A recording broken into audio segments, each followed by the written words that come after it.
Operation devil হান্টে ১৩০৮ জন গ্রেপ্তার। গাজীপুরে অস্ত্র মজুত করেছে সন্ত্রাসীরা, বলছে পুলিশ।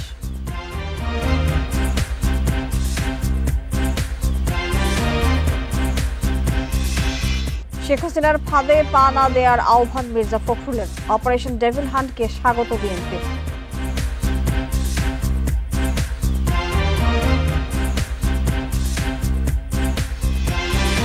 ধানমন্ডি ৩২ নম্বর নিয়ে ভারতের বিবৃতি অনাকাঙ্ক্ষিত, অভ্যন্তরীণ বিষয়ে প্রতিক্রিয়া না দেওয়ার আহ্বান।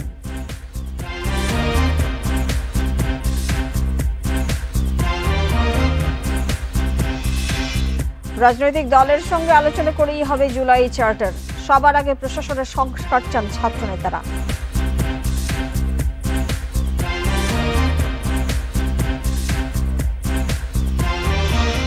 সায়েন্স ল্যাবে সিটি ও আইডিয়াল কলেজ ছাত্রদের সংঘর্ষ, ১ ঘণ্টা ধরে যান চলাচল বন্ধ থাকায় ভোগান্তি।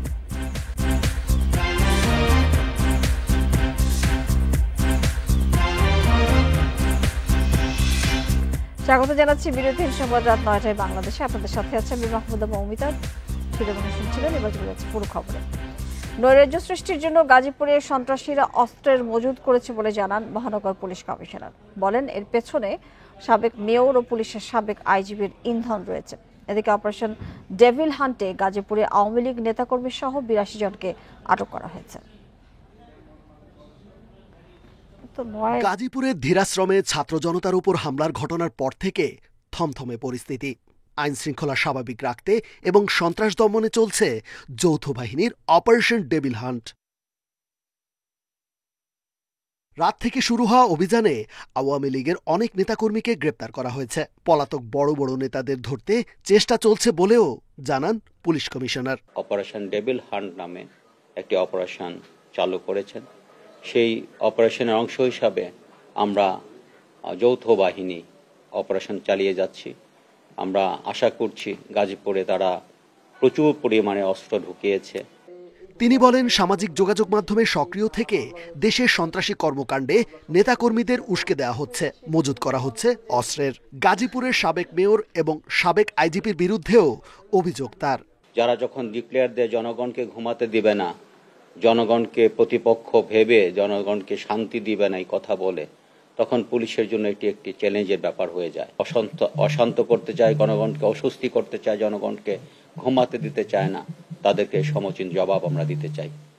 এদিকে সন্ত্রাসীদের ঠেকাতে পুলিশ প্রশাসনের সাথে মাঠে রয়েছেন বৈষম্য বিরোধী ছাত্র আন্দোলন ও জাতীয় নাগরিক কমিটির সদস্যরা। তাদের এই হুমকির বিরুদ্ধে আমরা একতাবদ্ধ হয়ে এবং প্রতিরোধ করার জন্য সবসময় কাজ করে যাচ্ছি। ধীরাশ্রমের সাবেক মন্ত্রী মোজাম্মেল হকের বাড়ির আশপাশে গ্রেপ্তার আতঙ্কে এলাকা ছেড়েছেন অনেকেই। বেশিরভাগ বাড়ি ঘরে ঝুলছে তালা। Rezwanul Haque, independent news, Gazipur. Operation devil হান্টে এ পর্যন্ত সারা দেশে ১৩০৮ জন গ্রেপ্তার হয়েছে, জানিয়েছে পুলিশ সদর দপ্তর। স্বরাষ্ট্র উপদেষ্টা জাহাঙ্গীর আলম চৌধুরী বলেছেন, যারা দেশ অস্থিতিশীল করতে চায় তাদের ধরতেই এই অভিযান। অপকর্মে জড়িতরা যতদিন বাইরে থাকবে ততদিনই চলবে অপারেশন ডেভিল হান্ট। স্বরাষ্ট্র সচিব জানিয়েছেন, অপরাধে জড়িত সব পুলিশ সদস্যের বিরুদ্ধেই ব্যবস্থা নেওয়া হবে। গাজীপুরে শিক্ষার্থীদের উপর হামলার ঘটনায় স্বরাষ্ট্র মন্ত্রণালয়ে বসে আইন শৃঙ্খলা বাহিনীর সমন্বয় সভা। এতে পরিস্থিতি বিবেচনায় নেওয়া হয় অপারেশন ডেভিল হান্ট পরিচালনার সিদ্ধান্ত।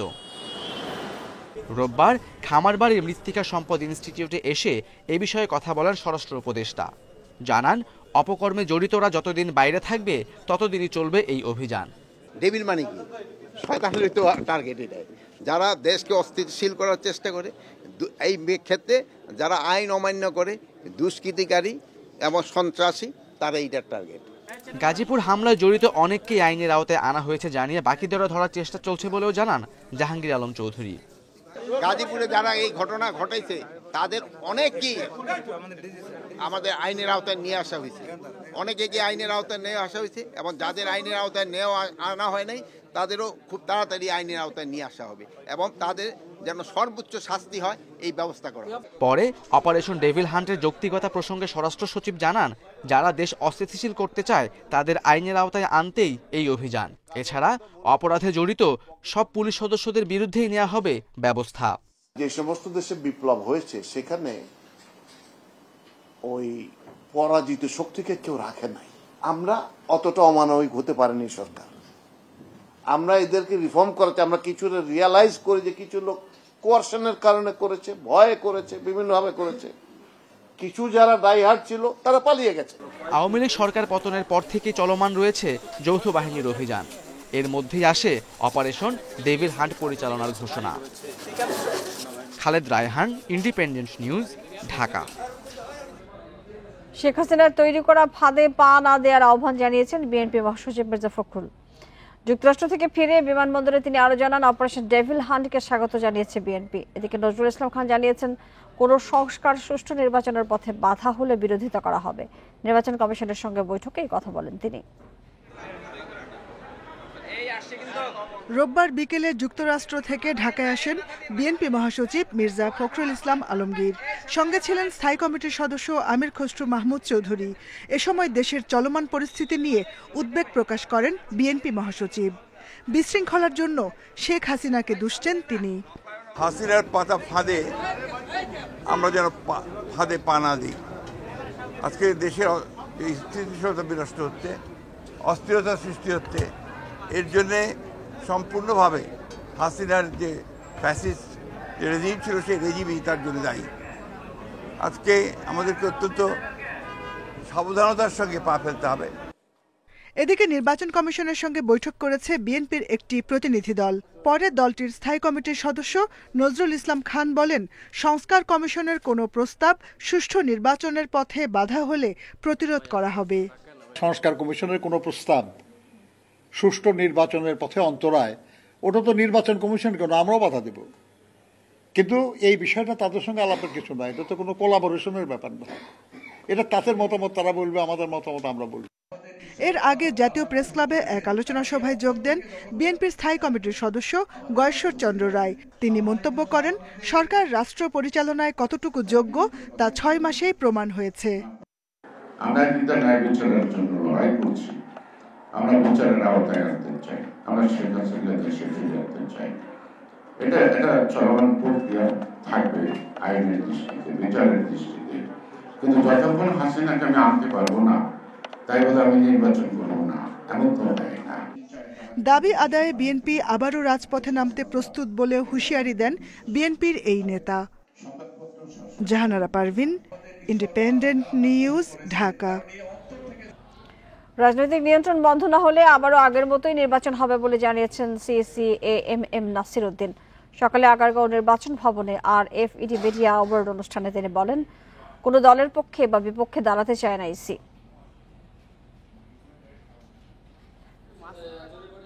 নির্বাচন কমিশন বিটের সাংবাদিক সংগঠন reporters forum for election and democracy এর বার্ষিক সভায় অংশ নেন প্রধান নির্বাচন কমিশনার। এ সময় তিনি করেন সাংবিধানিক প্রতিষ্ঠানের উপর রাজনৈতিক প্রভাবের সমালোচনা। তার কমিশন কোনো দলের পক্ষে বা বিপক্ষে দাঁড়াতে চায় না উল্লেখ করে সিইসি জানান, কমিশনের উপর রাজনৈতিক নিয়ন্ত্রণ বন্ধ করা না গেলে আবারও হবে সেই আগের মতোই নির্বাচন। রাজনীতিবিদদের influence on the election commission যদি বন্ধ করা না যায়, তাহলে দেখবেন যে আমি মনে করি যে আবার সেই পুরানো জিনিস রিপিট হবে। এবং আমার কাছে দেয়ার মে বি 1000 রিজনস, 1000 কারণ থাকতে পারে। সবচাইতে বড় কারণ আমার বিবেচনায় রাজনৈতিক নিয়ন্ত্রণ অন দ্য ইলেকশন কমিশন, এইটা আমার কাছে খুব বড় কারণ মনে হয়েছে অতীতে। এটার থেকে আমাদেরকে বেরিয়ে আসতে হবে।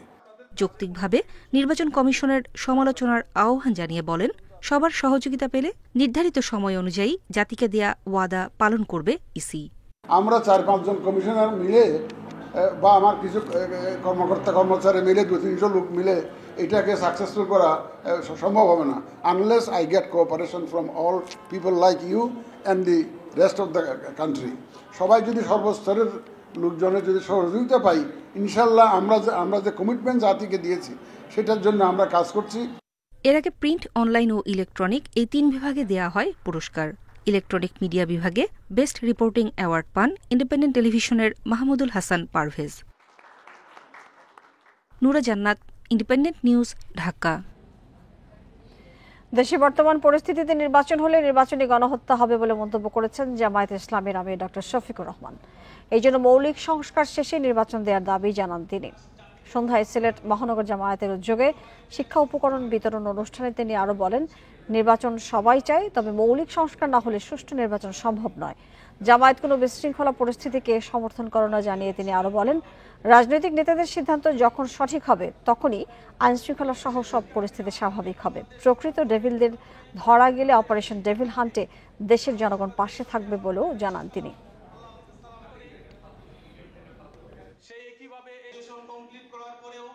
মৌলিক কিছু সংস্কার করতে হবে, না করলে সুষ্ঠু নির্বাচন করা সম্ভব না। এই অবস্থায় যদি একটা নির্বাচন দেওয়া হয়, এটা নির্বাচনের জেনোসাইড, নির্বাচন গণহত্যা হবে। আমরা এটা চাই। আমরা চাই গণহত্যার পরে একটা সুষ্ঠু নির্বাচনের পরিবেশ সৃষ্টি করে তারপরে নির্বাচন দেওয়া। যারা আওয়ামী লীগের নেতাদের পালাতে সাহায্য করেছেন তাদের বিষয়ে তদন্ত করে ব্যবস্থা নেওয়া হবে বলে জানিয়েছেন প্রধান উপদেষ্টার প্রেস সচিব শফিকুল আলম। বিকেলে রাজধানীর বেইলি রোডে ফরেন সার্ভিস একাডেমিতে প্রেস ব্রিফিংয়ে তিনি এই কথা জানান। বলেন, বেশিরভাগ নেতাই 5 এবং 8 আগস্ট পালিয়েছেন। তখন সরকার ছিল না, পুলিশ অকার্যকর ছিল। প্রেস সচিব বলেন, দেশের অর্থনীতি ঘুরে দাঁড়িয়েছে, প্রায় সব সূচক ইতিবাচক ধারায় ফিরেছে। জানান, ব্যাংক ডাকাতির সাথে জড়িতদের আইনের আওতায় আনার নির্দেশ দিয়েছেন প্রধান উপদেষ্টা। তিনি জানান, বাংলাদেশ থেকে পাচার হওয়া অর্থ কিভাবে ফেরানো যায় সে বিষয়ে যুক্তরাষ্ট্র এবং কানাডার সাথে যোগাযোগ করা হয়েছে।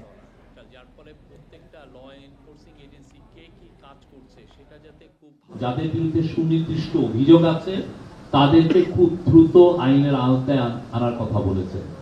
তারা যেন আইনের আওতার বাইরে না থাকে, যে করে হোক তাদেরকে আইনের আওতায় আনার জন্য উনি এমফাসিস দিয়েছেন। উনি বলেছেন যে এটা খুবই যারা এই কাজগুলো করছেন তারা আসলে বাংলাদেশের সাধারণ মানুষের টাকাটা মেরে দিয়েছে। তো তাদেরকে যে করে হোক, যারা এখানে আছেন যে করে হোক তাদেরকে যেন আইনের আওতায় আনা হয়।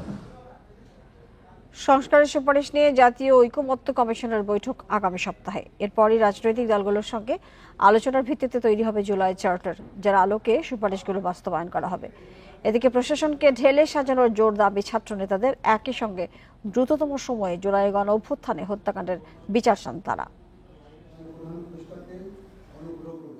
ছাত্র জনতার অভ্যুত্থানে স্বৈর শাসনের পতনের পর ভেঙে পড়া রাষ্ট্র কাঠামো ঢেলে সাজাতে 6টি সংস্কার কমিশন গঠন করে অধ্যাপক ইউনূসের অন্তর্বর্তী সরকার। নির্বাচন ব্যবস্থা, পুলিশ প্রশাসন, বিচার বিভাগ, দুর্নীতি দমন, জনপ্রশাসন ও সংবিধান সংস্কার কমিশনের পূর্ণাঙ্গ প্রতিবেদন এরই মধ্যে প্রকাশ হয়েছে। এতে প্রধানমন্ত্রী ও রাষ্ট্রপতির ক্ষমতায় ভারসাম্য, জনপ্রশাসনের পদোন্নতি, পুলিশের নিরপেক্ষতা ও জবাবদিহিতা বাড়ানো সহ 2000-এর মতো সুপারিশ করা হয়। প্রধান উপদেষ্টার কার্যালয় বলছে, এসব সুপারিশ নিয়ে ঐকমত্য কমিশনের বৈঠক শিগগিরই। রাজনৈতিক দলের সাথে আলোচনার পর ঐকমত্যের ভিত্তিতে জুলাই চার্টার, এর আলোকেই সংস্কার সুপারিশ বাস্তবায়ন। ন্যাশনাল কনসেনসাস কমিশন এটার কাজটা হবে হচ্ছে যে তারা পলিটিক্যাল পার্টিগুলোর সাথে বা স্টেক হোল্ডারগুলোর সাথে এই যে 6টা কমিশনের যে রিপোর্ট হলো সেই রিপোর্টগুলো নিয়ে বসা। বৈষম্য বিরোধী ছাত্র আন্দোলন নেতারা বলছেন, অনেক কাজের বাধাই আমলাতন্ত্র। আমলাদের অনেকেই সরকারকে সহযোগিতা করছেন না। তাই সবার আগে দরকার প্রশাসনের সংস্কার। আমলাতন্ত্রের বর্তমান ব্যবস্থায় রাষ্ট্র পরিচালনা কঠিন। যেই সরকারই আসুক না কেন, তাদের যে ম্যান্ডেটই থাকুক না কেন, তাদের যতগুলো কর্মসূচি থাকুক না কেন, যদি আপনার এই বিদ্যমান এই দেউলিয়াত্বপূর্ণ এবং এই রুলিং মেন্টালিটি সম্পন্ন আমলাতন্ত্র থাকে, কোনো রাজনৈতিক দলে প্রপারলি ফাংশন করতে পারবে না, কোনো সরকারি প্রপারলি ফাংশন করতে পারবে না। রাজনৈতিক বিশ্লেষকরা বলছেন, সংস্কারের পাশাপাশি জুলাই গণহত্যায় জড়িতদের দ্রুত বিচার করতে হবে। সবার আগে প্রয়োজন ফ্যাসিবাদ বিরোধী রাজনৈতিক ঐক্য।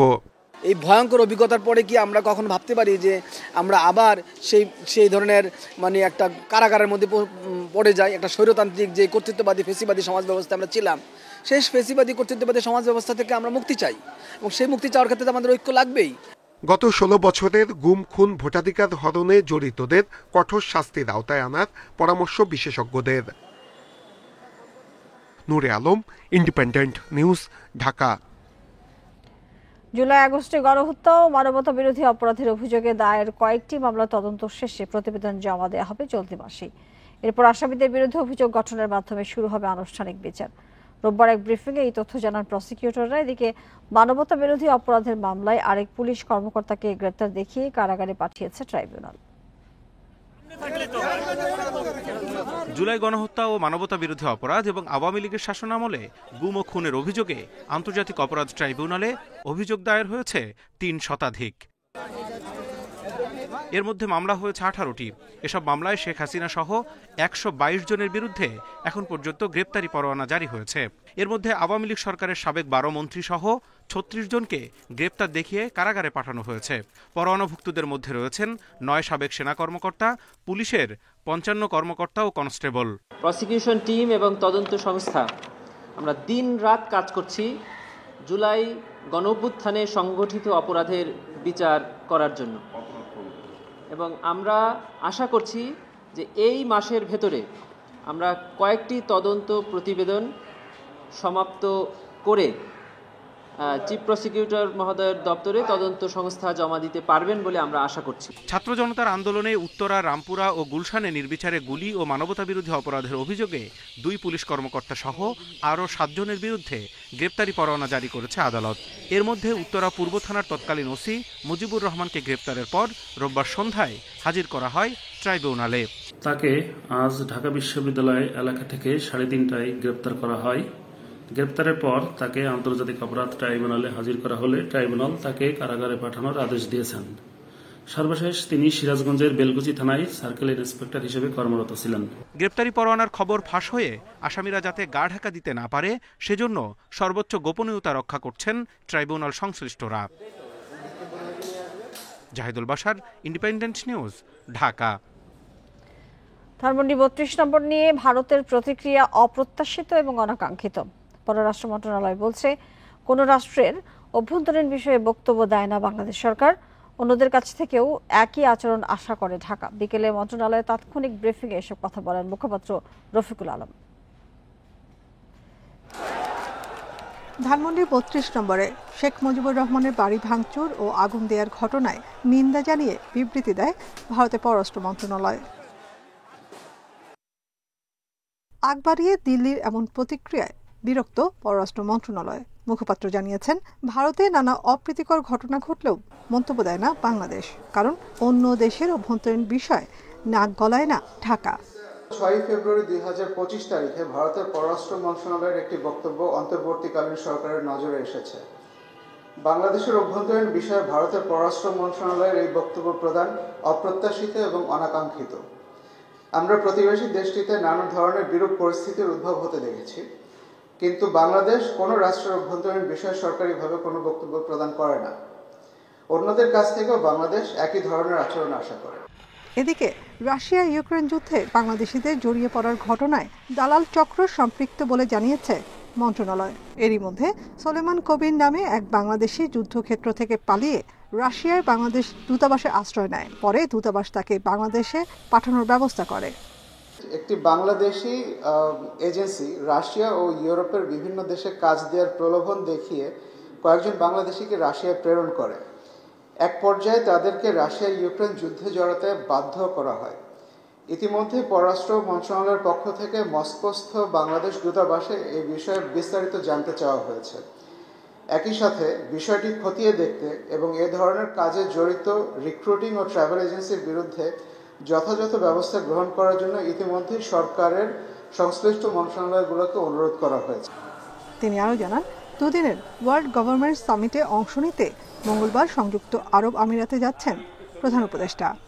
11 থেকে 13 ফেব্রুয়ারি 2000। Nafiza Dubla, independent news, Dhaka. রাজধানীর আইডিয়াল কলেজ এবং সিটি কলেজের শিক্ষার্থীদের মধ্যে আবারও সংঘর্ষ হয়েছে। বিকেল 4টার দিকে উভয় পক্ষ সংঘর্ষে জড়ায়। আইডিয়াল কলেজের এক শিক্ষার্থীকে ছুরিকাঘাতের জেরে সংঘর্ষ শুরু বলে দাবি কলেজটির শিক্ষার্থীদের। তবে সিটি কলেজের শিক্ষার্থীরা এই নিয়ে কোনো কথা বলতে রাজি হয়নি। আইডিয়ালের শিক্ষার্থীরা জানিয়েছে, তুচ্ছ ঘটনাকে কেন্দ্র করে বেশ কয়েকদিন ধরেই দুই কলেজের মধ্যে উত্তেজনা চলছে। রোববার বিকেলে শুরু হয় সংঘর্ষ, এরপর চলে ধাওয়া পাল্টা ধাওয়া। দুপক্ষের অভিযোগ, পূর্বশত্রুতার জেরে ঘটনা ভিন্ন দিকে মোড় নিয়েছে। কলেজ কর্তৃপক্ষের উদাসীনতাও পরিস্থিতি বেগতিক হওয়ার কারণ হিসেবে দেখছেন তারা। তবে পুলিশ বল প্রয়োগ নয়, কাউন্সেলিং এর মাধ্যমে স্বাভাবিক করতে চায় পরিস্থিতি। সংঘর্ষের কারণে 1 ঘন্টা যান চলাচল বন্ধ ছিল। এতে আশপাশের সড়কে যানজটে ভোগান্তি পোহাতে হয় যাত্রী এবং চালকদের।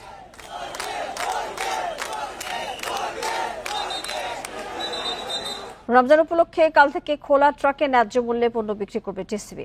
রোববার সংবাদ বিজ্ঞপ্তি দিয়েছে সংস্থাটি। জানুয়ারিতে পণ্য বিক্রি বন্ধ রাখে টিসিবি। প্রাথমিকভাবে ঢাকা ও চট্টগ্রামে এই কার্যক্রম চলবে। পর্যায়ক্রমে অন্য শহরেও চালু হবে। খোলা ট্রাকে প্রতি লিটার সয়াবিন তেল 100 টাকায়, চিনি 70 টাকা, মসুর ডাল 60, ছোলা 60 ও খেজুর 155 টাকা কেজি দরে বিক্রি হবে। নির্ধারিত স্থানের ট্রাক থেকে এসব পণ্য সবাই কিনতে পারবে। এছাড়া ফ্যামিলি কার্ডের মাধ্যমেও কেনা যাবে। এদিকে এই মাসে নতুন 6 লাখ স্মার্ট কার্ড বিতরণ করবে টিসিবি।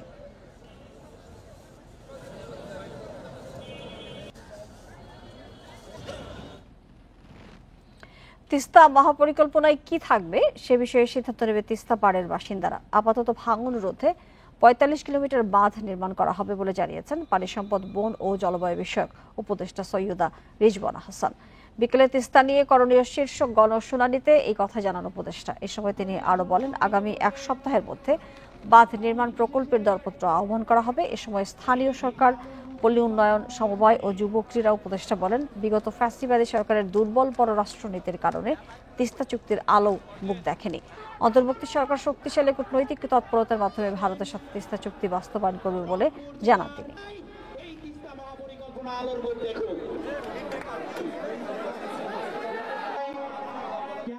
এই তিস্তায় 45 কিলোমিটার হচ্ছে ভাঙ্গন প্রবণ, তার মধ্যে 20 কিলোমিটার হচ্ছে বেশি ভাঙ্গে। তো আমি পানি উন্নয়ন বোর্ডকে আজকে নির্দেশ দিয়েছি, আগামী সপ্তাহের মধ্যে পানি উন্নয়ন বোর্ড এই পুরো এলাকাটার ভাঙ্গন রোধে টেন্ডার কল করবে।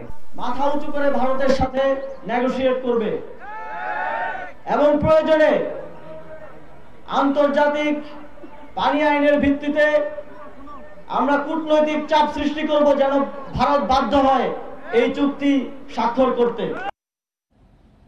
টঙ্গী ময়দানে আনুষ্ঠানিকভাবে ইজতেমা করার অনুমতি পেয়েছেন মাওলানা সাদের অনুসারীরা। রোববার তাদের কাছে মাঠ হস্তান্তর করে গাজীপুর জেলা প্রশাসন। এরপরই ময়দানে ইজতেমার প্রস্তুতির কাজ শুরু করেন সাদ অনুসারীরা।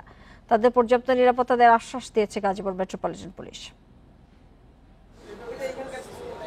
14 ফেব্রুয়ারি শুরু হচ্ছে বিশ্ব ইজতেমার 3য় পর্ব। আয়োজনে মাওলানা সাদের অনুসারীরা। তাদের ইজতেমা আয়োজন নিয়ে নানা ধোঁয়াশা থাকলেও রোববার আনুষ্ঠানিকভাবে মাঠ হস্তান্তর করে গাজীপুর জেলা প্রশাসন।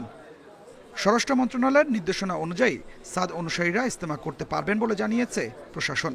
মাওলানা জুবাইরের অনুসারীদের মতো তাদেরও নিরাপত্তা সহ সব সহায়তার আশ্বাস প্রশাসনের। ওনারা 14, 15 এবং 16 তারিখে ইজতেমা আয়োজন করবেন, তার জন্য তাদের কাছে আমরা মাঠ হস্তান্তর করলাম প্রশাসনের পক্ষ থেকে। তাদেরকে নিরাপত্তার বিষয়টা কিভাবে?